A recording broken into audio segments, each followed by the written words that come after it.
Hello everyone, today we will talk about how to fix or how to solve the problem of Azar app. We click on settings. Here we click on apps, default apps, app settings. In this page we click on apps or on this Azar app as you see. Here we click on first stop and we click OK. Then we will enter to the window of storage. Here we click on clear cache.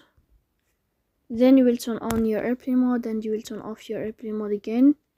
If it's not working with you, then you will go to Play Store and you will update your app. So that's all. Don't forget to support us by like and subscribe.